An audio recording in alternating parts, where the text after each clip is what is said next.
না কম বুঝি তারা ঘাবড়া যায় জ্ঞানের কথা শুনে, তাই হাঙ্গারে না দূর পাঠায়। জ্ঞান বাদিছে তাহলে কি কি বিষয় নিয়ে আসেন সেটা দেখি। সংসদের কাজ তো আইন বানানো, ব্রিজ রাস্তাঘাট করা কিন্তু সংসদের কাজ না, এমপির কাজ না।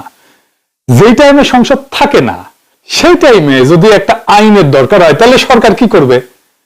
সংসদ না গত 1.5 বছর ছিল না, কিন্তু এখনো সংসদ আছে, কিন্তু সংসদ মুলতবি হয়ে যাবে কিছুদিন পরে।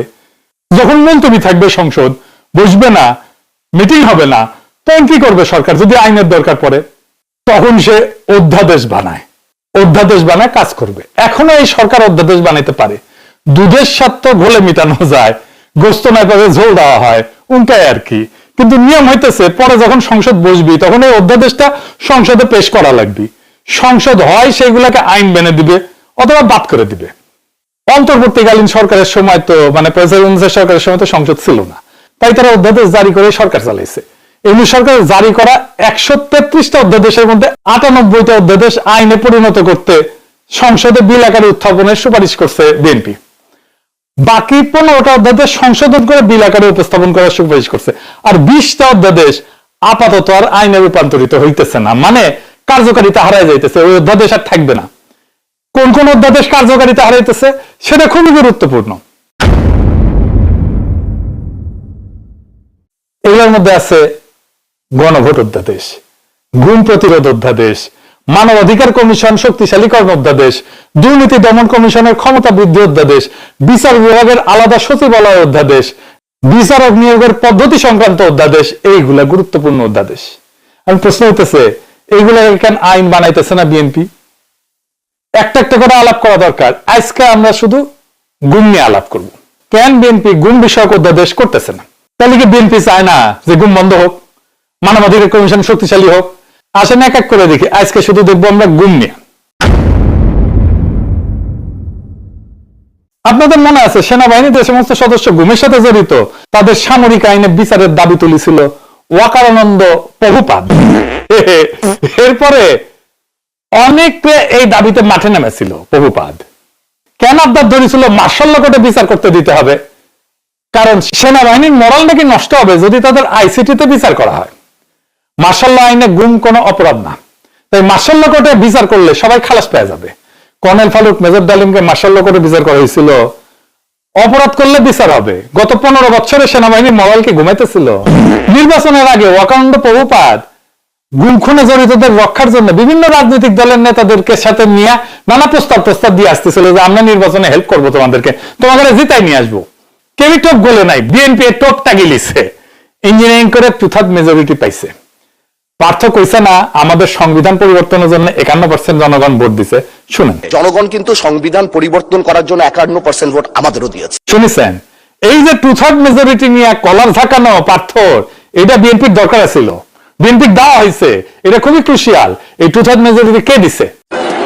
16 কোটি মানুষ, 14 কোটি মোবাইল, 14 কোটি মোবাইল কে দিয়েছে? কে দিয়েছে? এটা দিয়েছে হাসিনা এস্টাবলিশমেন্ট। সে শুধু 16 কোটি মোবাইলই দেয় নাই, বিএনপি এই ক্ষমতাও দিছে। এই 2/3 মেজরিটি এটাই সিভিল মিলিটারি ব্যুরোক্রেসি দিছে। কেন দিছে? যেন যা খুশি বিএনপিকে দিয়ে করায় নেওয়া যায়। গুমের বিচারে সুপিরিয়র রেসপন্সিবিলিটি, তার মানে ঊর্ধ্বতন কর্তৃপক্ষের দায়, যে গুম করবে তার কমান্ডারদেরকে বিচারে আওতায় আনা হবে। এইটাই শুরু থেকে ওয়াকারানন্দ প্রভুপাদের আপত্তি ছিল।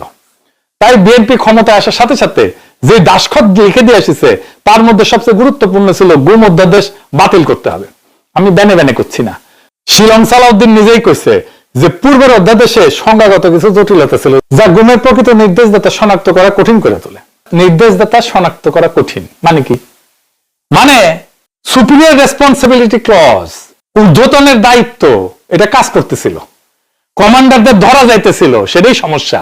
ওয়াকারানন্দ প্রভুপাদেরও সমস্যা, শিলং সালাউদ্দিনেরও সমস্যা। সালাউদ্দিন নিজের মুখে কবুল করে দিচ্ছেন কেন বাতিল করলো এই গুম অধ্যাদেশ।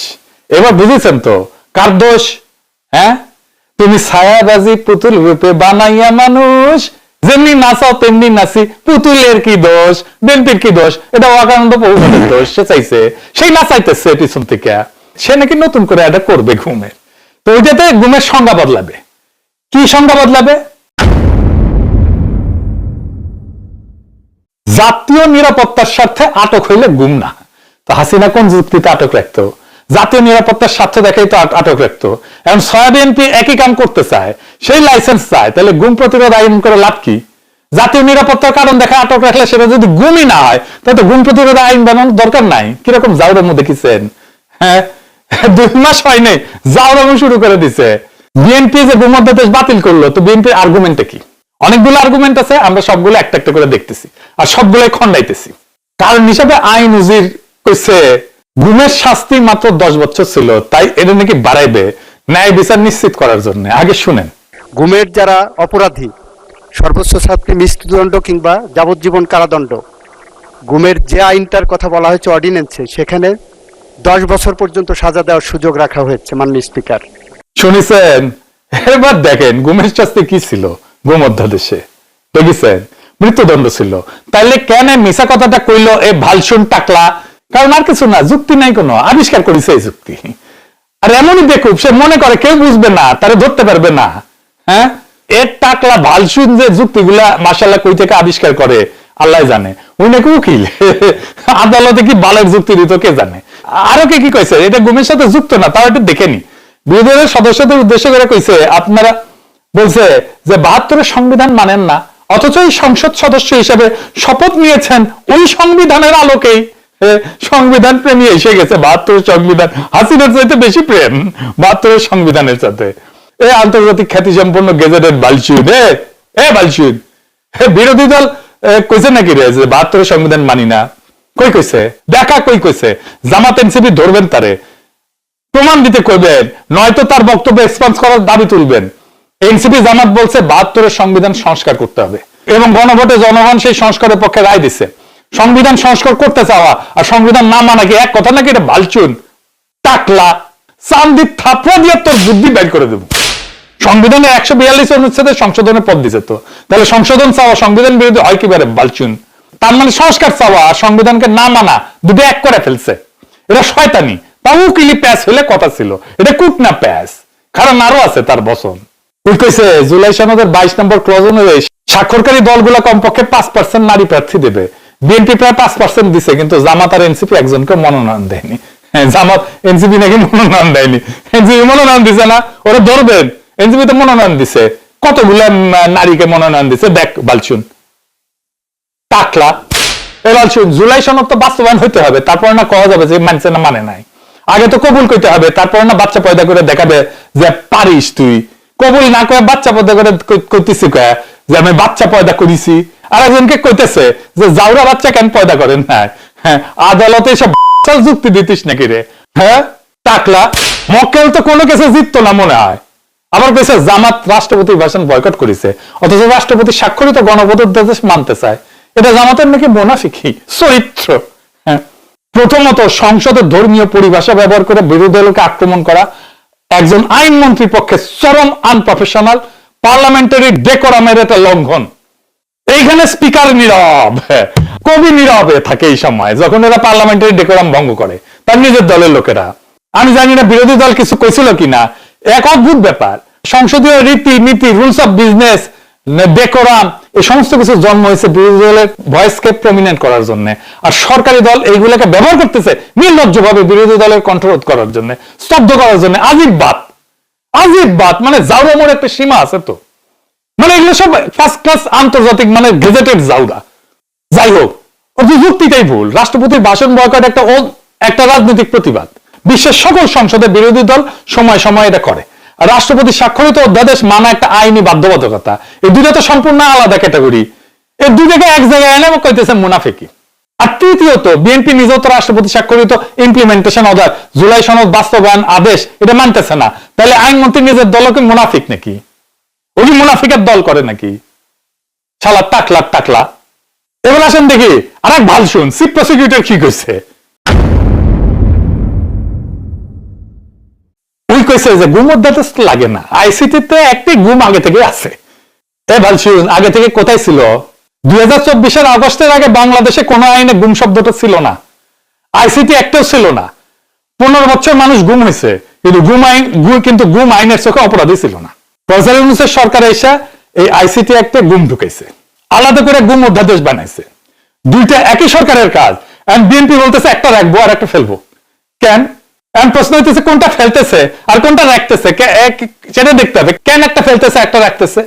আইসিটি অ্যাক্ট আর গুম অধ্যাদেশ একই জিনিস না রে ভালছুন, কেন না? আইসিটি একটা গুম আছে একটা মানবতা বিরোধী অপরাধ হিসেবে। এর মানে কি? এর মানে হইলো আপনাকে প্রমাণ করতে হবে যে গুমটা একটা বড় পরিকল্পনার অংশ ছিল, ব্যাপকভাবে হয়েছে। একটা দুইটা আইসোলেটেড ঘটনা তো আইসিটিতে মামলা করতে পারবেন না। গুম অধ্যাদেশে এই শর্ত ছিল না। একজনকে গুম করলেও অপরাধ, থানায় যা মামলা করতে পারতেন। সহজ ভাষায় বলি, আইসিটি অ্যাক্ট হলো বাগমারার বন্দুক, বড় শিকারের জন্য হাসিনার মতো, আসাদুজ্জামান খান কামালের মতো, খুনি জিয়াউল হাসান মতো। আর গুম অধ্যাদেশ হলো ঘরের তালা, প্রত্যেক দিনের সুরক্ষার জন্য এটা দরকার। এখন বিএনপি কইতেছে বাগমারার বন্দুক আছে তাই ঘরের তালা লাগবে না। তো চোর তো রোজ রোজ আসে, বাঘ তো রোজ রোজ আসে না। ঘরের তালা খুলে দিলে চোর ঢুকবে, বন্দুক দিয়ে কি চোরকে গুলি করবে? হ্যাঁ, কামান দিয়ে গুলি কর, তাইলে আর এটা বড় কর। আর 3 নম্বর কারণ কি, গুম অধ্যাদেশে একটা বিশেষ ধারা ছিল যে গুম করছে শুধু সে না, যে নির্দেশ দিয়েছে সেও দায়ী। মানে সিপাহী ধরা পড়লে কর্নেলও ধরা পড়বে। এটাই ওয়াকানন্দ প্রভুপাদের গলার কাটা ছিল। এটাই বাতিলের আসল কারণ। 15টা অধ্যাদেশ সংশোধন করে পাশ করা হয়েছে। পুলিশ কমিশন অধ্যাদেশ সংশোধন করে পাশ করেছে, শ্রম আইন সংশোধন করে পাশ করেছে। সমস্যা থাকলে ঠিক করে পাশ করো, ফেলে দাও কেন? গাড়ির ব্রেকে সমস্যা এলে ব্রেক ঠিক করো, গাড়ি ভাঙে দিতে দাও কেন? ভাঙ দিতে দিলে বুঝতে হবে যে গাড়ি চালাইতে চাও না তুমি। এর উপর হয়েছে কি, চিফ প্রসিকিউটর আইসিটির লোক, গুম অধ্যাদেশ বাতিল হইলে সব মামলা তার কোর্টে যাবে, তার ক্ষমতা বাড়বে। তাই কইতেছে ওই আইন লাগে না, সব আমার কাছে আনো, আমি আছি তো।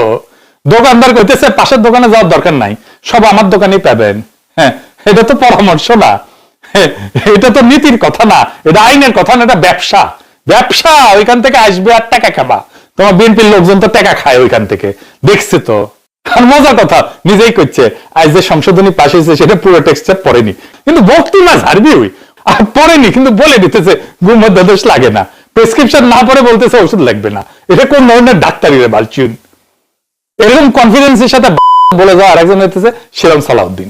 তারেক রহমানের পক্ষে সে বক্তব্য দেয় সংসদে। তারেক রহমান সংসদে বসে বসে হাততালি দেওয়া ছাড়া আর কিছু হয় না, আর মাঝে মাঝে কারো পিঠ চেপে দেয়।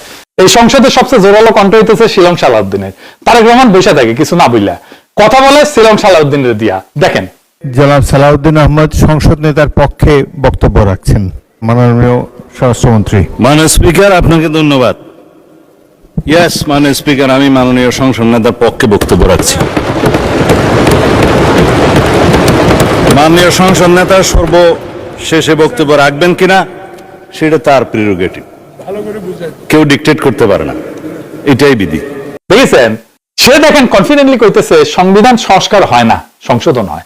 শোনেন, সংবিধান হয় রহিত হয়, স্থগিত হয়, সংশোধন হয়, বাতিল হয়, ইত্যাদি হয়। সংবিধান তো সংস্কার হয় না মাননীয় স্পিকার। সংশোধনকে আমরা সংস্কার মনে করে যদি একসাথে বসতে পারি ভালো। শুনেছেন? আচ্ছা এডিটর সাহেব, বিভিন্ন দেশের সংবিধান সংস্কারের রেফারেন্স গুলো দেখান না, বইপত্রগুলো দেখেন, এটার পরে এটা দেখান। দেখেছেন? আচ্ছা বাদ দিলাম সংশোধন হয় না। বিএনপির 31 দফার প্রথম দফায় তো সংবিধান সংস্কার নিয়ে, যে সংবিধান সংস্কার হয় না সেটা বিএনপি কেন তার প্রথম দফা বানাইলো? এবং অন্য সবকিছু বাদ দেন, নিজে যেটা দাবি করেছেন তাদের প্রথম প্রধান প্রতিশ্রুতি হিসেবে, সেটাই তার সেই দলের নেতা বলে এটা হয় না। মানে চিন্তা করেছেন কি রকম জাউরামু, পাবলিককে কিরকম বোকা ভাবে, মানে কতখানি অশ্রদ্ধা পাবলিকের ইন্টেলিজেন্সের উপরে। আচ্ছা আবার দেখেন আরেকটা জিনিস, কইছে রাষ্ট্রপতির আদেশ জারি করতে পারে না। সে নাকি রাষ্ট্রপতিরে কইছে আপনি কি আদেশ জারি করতে পারেন? চুপ্পু নাকি কইছে আমি পারি না, আমাকে পারাচ্ছে। শুনেন, আমি মহামান্য রাষ্ট্রপতির সাথে তখন কথা বলেছিলাম যে মহামান্য রাষ্ট্রপতি আপনি কি আদেশ জারি করতে পারেন? বলে আমি তো পারি না, কিন্তু আমাকে পারাচ্ছে। এখন শুনেছেন, এক বেকুব আর এক বেকুবকে জিজ্ঞেস করতেছে, সেটা শুনে সব বেকুব টেবিল চাপড়াইতেছে, টেবিলই চাপড়াইতেছে। সংবিধান করে তো বিএনপি ফেনা তুলে ফেললো। একজন হুক্কা হুয়া করিছে আর সবাই ক্যা হুয়া করিচ্ছে। এডিটর সাহেব আবার দেখান, এবার টেবিল চাপড়ানোর বদলে ক্যা হুয়া দিবেন, না হলে এদের লজ্জা হবে না? সব কটা শিয়ালের বাচ্চা। আমি মহামান্য রাষ্ট্রপতির সাথে তখন কথা বলেছিলাম যে মহামান্য রাষ্ট্রপতি আপনি কি আদেশ জারি করতে পারেন? বলে আমি তো পারি না, কিন্তু আমাকে পারাচ্ছে।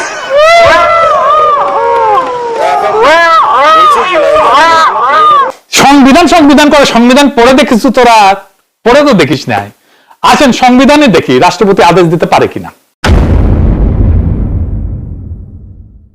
দেখেন সংবিধান কইছে ইংরেজি, যেহেতু কইছে তাহলে ঠিকই কইছে, তাই না? আমি বাংলা করে কইতেছে রাষ্ট্রপতির নামে প্রণীত আদেশ সমূহ, ভালো করে দেখেছেন আদেশ সমূহ, এইটা সে আন্ডারলাইন করে দেন। অন্যান্য চুক্তিপত্র কিরূপে সত্যায়িত বা প্রমাণিত হবে রাষ্ট্রপতি তাহা বিধিসমূহ দ্বারা নির্ধারণ করিবেন এবং অনুরূপভাবে সত্যায়িত বা প্রমাণীকৃত কোন আদেশ বা চুক্তিপত্র যথাযথ প্রণীত বা সম্পাদিত হয় নাই বলিয়া তাহার বৈধতা সম্পর্কে কোন আদালতে প্রশ্ন করা যাইবে না। দেখি চাও রাষ্ট্রপতি আদেশ জারির ক্ষমতায় যদি না থাকে তাহলে সংবিধানে রাষ্ট্রপতির নামে প্রণীত আদেশ সমূহ এই কথা লেখা থাকে কিভাবে?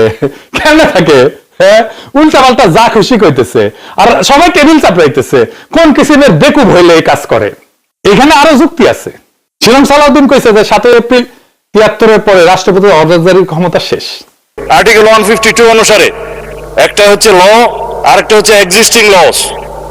আইন এবং প্রচলিত আইন দুই জায়গাতেই আদেশ হচ্ছে বৈধ আইন। অন্যান্য প্রথা, রুলস সবকিছু বৈধ আইন, আদেশও আইন।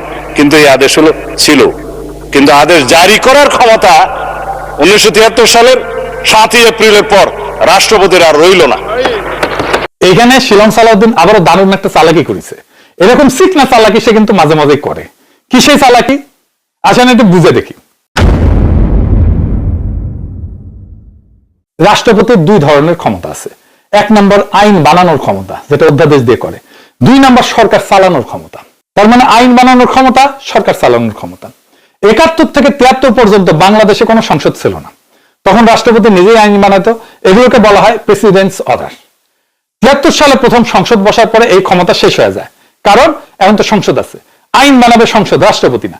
কিন্তু সরকার চালানোর ক্ষমতা তো শেষ হয়নি।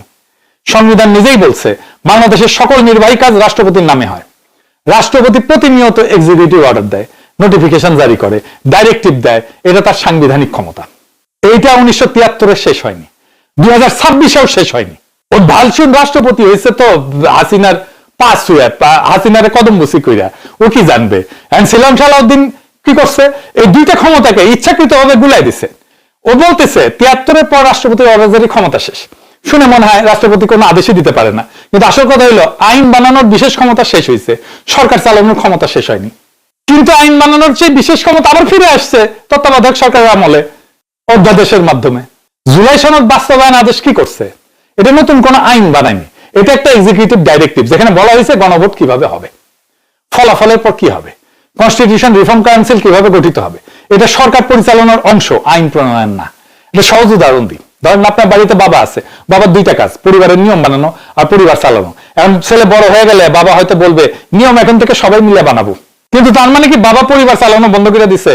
বাজার করবেন না, স্কুলে ভর্তির ফর্ম সাইন করবেন না? অবশ্যই করবেন। উইল বানাবেন না, সম্পত্তি লিখে দেবেন না, কারণ সেটা তার নির্বাহী দায়িত্ব। তো ঠিক তেমনি 1973-এর পর রাষ্ট্রপতি আর একা আইন বানাইতে পারে না, সেটা সত্য।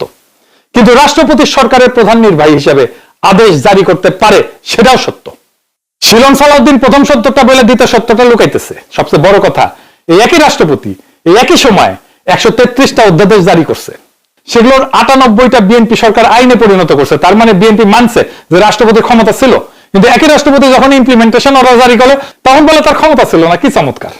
একই মানুষের ক্ষমতা 98 বার আছে আর একবার নাই। এটা কোনো আইনি যুক্তি? এটা যে রাজনৈতিক সুবিধাবাদ, এটা হচ্ছে চালাকি, এটা হচ্ছে জনগণের সাথে চালাকি, এটা নির্লজ্জ প্রতারণা। কইছে জুলাই সনদ বাস্তবায়নের যে রাষ্ট্রপতি অর্ডার, সেটা পুংলিঙ্গ নাকি স্ত্রীলিঙ্গ, ওটা নাকি বুঝতে পারতেছে না শিলং সালাউদ্দিন। সাহেব কাছে আসেন, কয়া দিতেছি। কেমনে দেখবেন? আগে কাছে আসেন না। হ্যাঁ, আচ্ছা ঠিক আছে, থাক, মুরব্বী মানুষ বেদবি হয়ে যাবে। আচ্ছা যুক্তি দিয়ে বুঝাই দিতেছি। সালুদ সাহেব কইছে জুলাই সনদ বাস্তবায়ন আদেশটা অধ্যাদেশ না, আইনও না, তাই এটার কোনো আইনি মর্যাদা নাই। এটা শুনতে যুক্তিসঙ্গত মনে হয়, কিন্তু এখানে একটা বড় চালাকি আছে।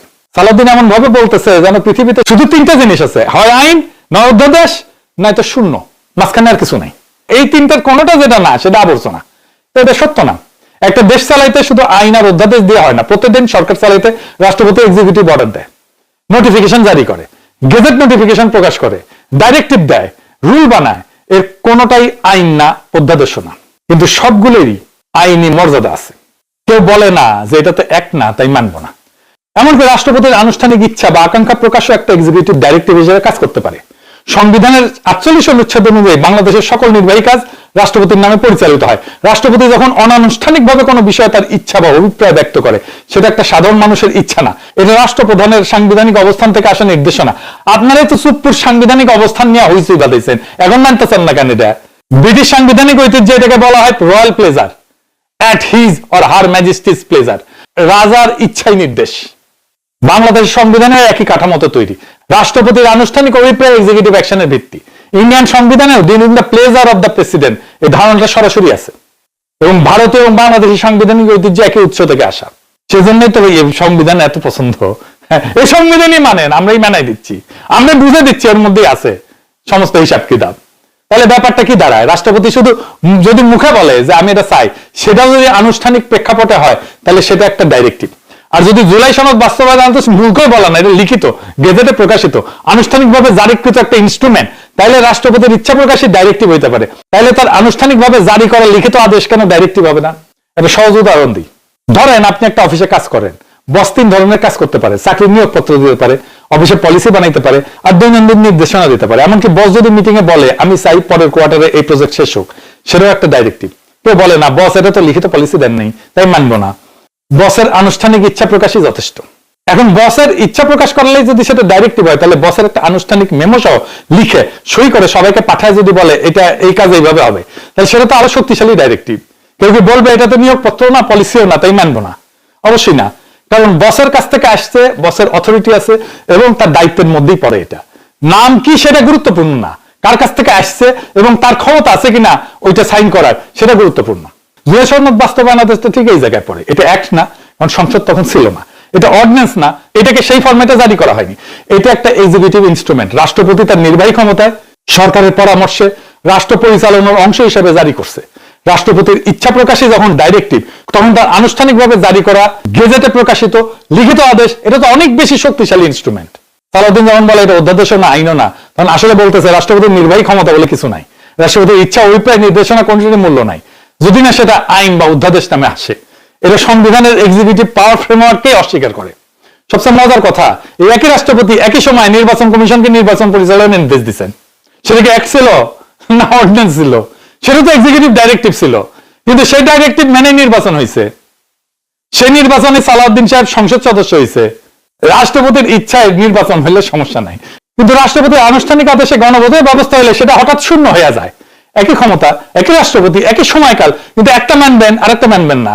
এটা কোনো আইনি যুক্তি না, এটা হইতেছে প্রতারণা, জনগণের সাথে প্রতারণা। জুলাই আগস্টে আমাদের সন্তানেরা রাস্তায় নামলো, গুলি খেলো, মরলো কেন? যাতে আর কেউ কোনোদিন কাউকে রাতের অন্ধকারে তুলে নিয়ে যেতে না পারে। সেই রক্তের দামে অন্তর্বর্তী সরকার গুম প্রতিরোধ অধ্যাদেশ বানাইলো। শুধু গুমকারীকে না, যে গুমের নির্দেশ দিচ্ছে সেই কমান্ডারকেও বিচারের আওতায় আনার বিধান করলো, সুপিরিয়র রেসপন্সিবিলিটি দিল। এইটাই ছিল আসল ক্ষমতায় অধ্যাদেশে। এবং ঠিক এটাই সহ্য হইল না। কার সহ্য হইল না?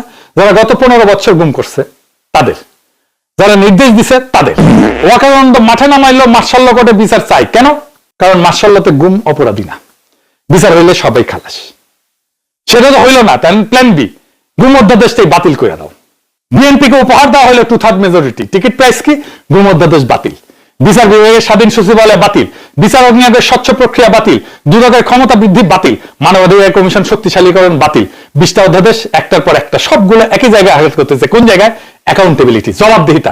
যে প্রতিষ্ঠানগুলো ক্ষমতাবানদের জবাবদিহি করবে সেগুলোই শেষ করা হয়েছে। 12 এপ্রিলের পর বাংলাদেশে গুম প্রতিরোধের কোন স্পেসিফিক আইন থাকবে না। কাউকে তুলে নিয়ে গেলে কোন আইনে বিচার হবে জানা নাই। এই আইনি গ্যাপে কে সুরক্ষিত? কেউ না। গুমের শিকার পরিবারগুলা, তারা না। কারা সুরক্ষিত? যারা গুমের নির্দেশ দিছিল, কমান্ডারেরা। তাদের বিচারের পথ বন্ধ হইতেছে 12 এপ্রিল মধ্যরাত থেকে।